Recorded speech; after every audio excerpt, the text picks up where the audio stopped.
Welcome back to another Premier League prediction video. Now, obviously I've missed 2 rounds out due to being ill over Christmas, but I'm all better now.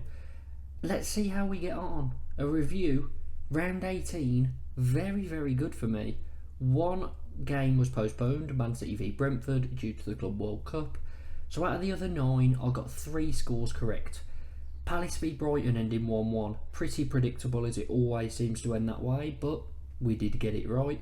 Liverpool and Arsenal drawing 1-1 again was always going to be a tight game, so perhaps, pretty easy on the face of it. Probably the shocking one out of the 3 was Wolves beating Chelsea 2-1. I got that one correct, very happy with that, and 3 out of 9 is not bad at all. Every single round of fixtures, I do play a game with my dad where we both predict all the scores and see how we get on against each other for both the Premier League and the Championship. So although I didn't do a video on it, I have got all of my scores jotted down here. However, in round 19, I will show you, I got absolutely nothing correct. It was pretty awful. So 2 very contrasting rounds, but a decent week in all with 3 out of 9 in that first round.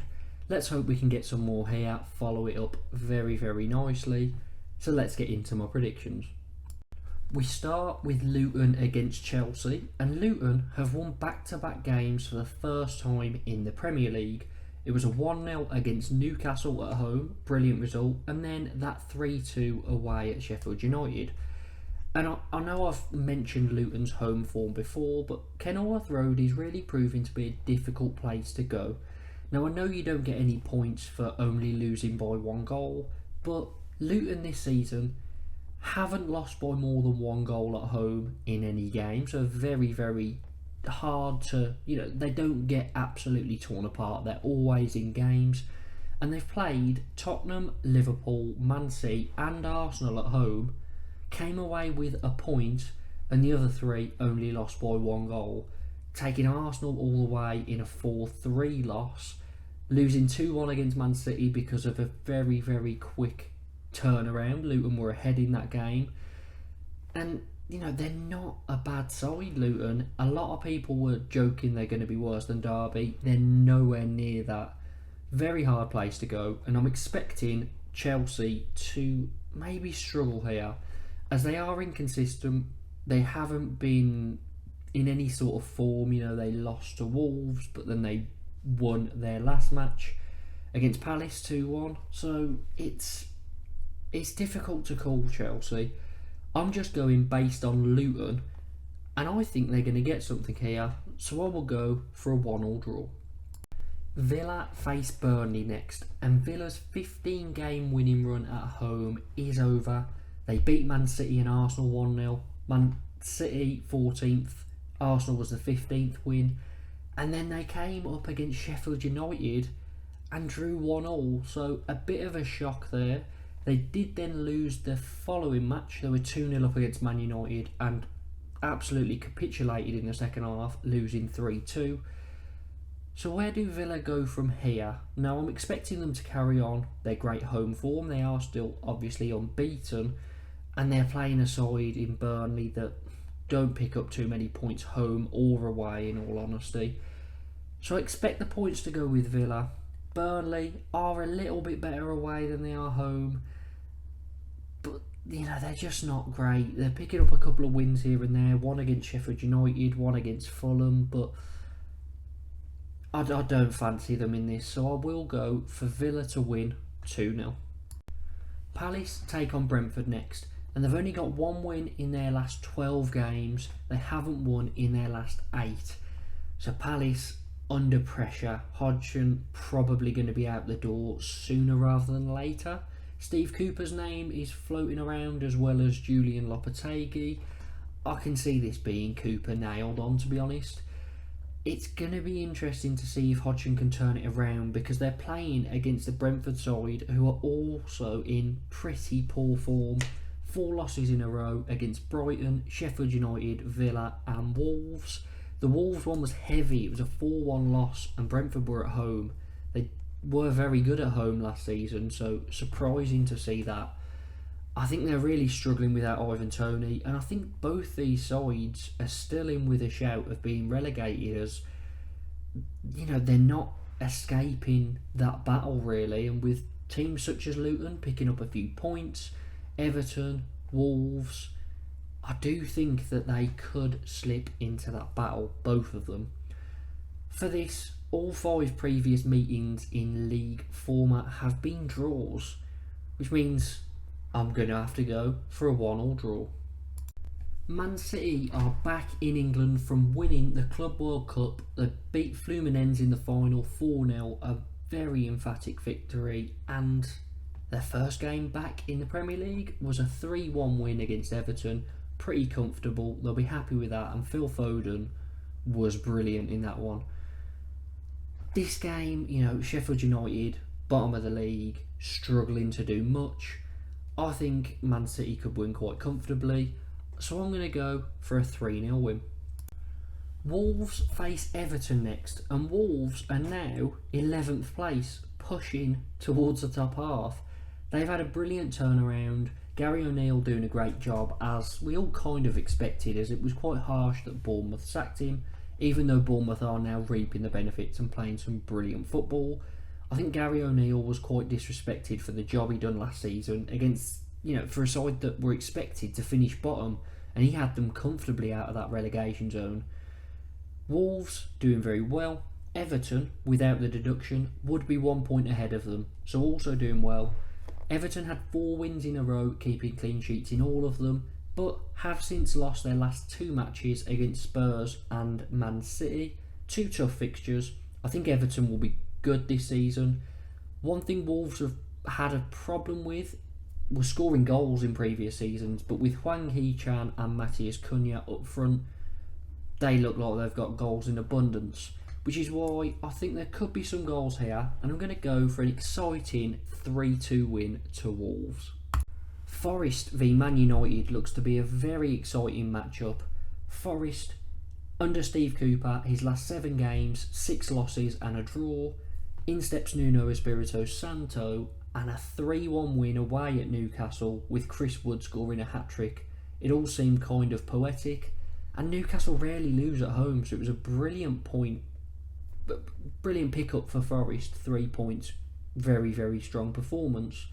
Man United hadn't won in 3, however, a brilliant turnaround against Villa. Villa being 2-0 up at half time. Man United in the second half, just too quick for Villa, turned it around with a 3-2 win. Very impressed with that. Probably the best half of football I've seen from Man United this season, as they haven't impressed me in many games at all.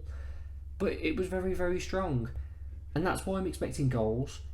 I can't see much separating these two, as I do think Forest have a great squad and it just wasn't being utilised to its full potential. So with Nuno having a great start, I think he could kind of carry that on in a honeymoon period. So I'm going to go for a 2-2. Fulham face Arsenal next. Fulham, last 3 games, conceded 8, scored none, and it's been against Newcastle, Burnley and Bournemouth. So Fulham aren't doing too well at the moment. Without those 2 crazy 5-0 wins at home in the space of a week, they'd be right in the thick of the relegation zone now, and I wouldn't rule it out, as other than those 2 games, there's not any goals really in this side. It has to come from a Willian penalty, Harry Wilson maybe stepping up. Their strikers don't seem to be finding any form. Jimenez was okay before he got suspended, so I'm not sure about Fulham. I am a little bit worried they may be creeping towards that bottom 3. Arsenal haven't won in their last 2, drawing 1-1 against Liverpool and then losing 2-0 against West Ham. A brilliant performance from the Hammers, but Arsenal's striker issues seem to really come to the fore, as they had 30 shots, they couldn't score. They need a clinical striker. Jesus isn't that. He's never been that. That's why Man City got rid of him. He's a brilliant, brilliant player, but I think he is more suited to playing behind a striker. Kind of similar to a Matthias Cunha. He'll get you up the pitch. He'll feed other players. but he's not an out-and-out striker. And I think, well, a lot of people have known that for a long time. City knew it, Guardiola obviously knew it, which is why he made the move. In this one, mainly due to Fulham being pretty poor in front of goal and defensively at the moment, I've got to go for the Gunners. So I will go for a 2-0 win to Arsenal. Tottenham face Bournemouth, and this result may shock you. Now Tottenham, they were on that very good run at the start, then they went 5 games without a win, then they won 3 in a row and you thought they'd turn it around, but a very strange Spurs performance last time out, a 4-2 loss to Brighton. They were 4-0 down and they were very, very poor in that one. Bournemouth, they're unbeaten in 7, winning 6 of those. They are becoming a bit of a force. They're scoring plenty of goals, very fluid football under Iraola. And this is what the Spanish press were on about when he made the move. You know, they started very poorly this season, but that's all clicked into gear now. I think they're going to be fine. And to be honest, if they keep playing the way they are, I don't see a reason why they don't finish in the top half. Obviously not too high in there, but a 9th or 10th for Bournemouth would be a brilliant season. And I don't really see many arguments to go against that. Now, in this one, Spurs obviously conceded a lot. They play a very high line. I think that'll suit Solanke and co. So I'm going to go for Bournemouth to get all 3 points with a 2-1 win. Liverpool face Newcastle, and this could be a tasty one. Liverpool obviously still only lost that 1 league game this season. Top of the league now, and you know they are looking like a good side. But I do think there's still ways to get at them. I think they have weaknesses, but I just think they are the ones putting everything together and being the most consistent at the moment. And sometimes that will get you very, very far. I don't think they're going to win the league, but top 4 looks a certainty. They are a very good side. They hadn't won in 2 with a draw against Man United and Arsenal, however went to winning ways again with a 2-0 win against Burnley last time out. Newcastle in the league, it's dropped off for them. Their last 5 games, they've lost 4 of them, winning the other. So 3 points out of 15 is not going to get you in the Champions League spots again. And their last 2 games have been the most worrying, losing 1-0 against Luton and then 3-1 against Nottingham Forest. I know Newcastle have a lot of injury issues. I know they're basically using Steve Bruce's squad with the addition of Alexander Isak, basically. But it's not really looking great at the moment, and I know Eddie Howe had a great season. Obviously, I'd keep him in charge. Most people would keep him in charge. But these owners, very, very ambitious, got a lot of money. And after seeing how last season went, finishing in the top 4, I think if they struggle to get into Europe this season, I do think Eddie Howe could be out the door. So he needs players back quickly, and he needs some backing in January if some of those injuries are long term, because he can't go without so many of his players and really get much. His players are going to be very tired, playing a lot of games. It's not going well at the moment, which is why I am going to go for a Liverpool win 2-1. I'm excited for a lot of games this weekend. There's 6 that look like great ties, but this one for me tops it. West Ham against Brighton. I can't wait for this match. I think it's going to be a brilliant, high-intensity game. And with Brighton conceding a lot of goals all the time, but scoring a lot, I think it could be pretty high scoring. West Ham won 6 out of their last 8. They're now up into 6th place. They're having a brilliant season and they've kind of gone under the radar. And out of those other 2, it's a draw and a loss. So only 1 loss in 8. Very strong from West Ham. Their last 3, they haven't conceded, beating Wolves 3-0, Man U 2-0 and Arsenal 2-0. They're putting something together, and that front 4 is brilliant. Bowen, Mohamed Kudus, Paqueta, James Ward-Prowse. it's a very, very strong front four. I was saying it last time that this front four is one of the strongest in the league, and I'll stick by that. It looks very good for West Ham at the moment. Brighton, they've been through a bit of a rocky patch, not picking up too many wins. That's their main issue. A few draws in there against the likes of Sheffield United's, and it is costing them a little bit in their chase for Europe. But a brilliant performance last time out, a 4-2 win against Spurs. Like Newcastle, Brighton have a lot of injury issues, but Estupiñán was back, and you just saw the changes that made to this side. They were brilliant. He scored an absolutely wonderful goal, one of the best I've seen this season.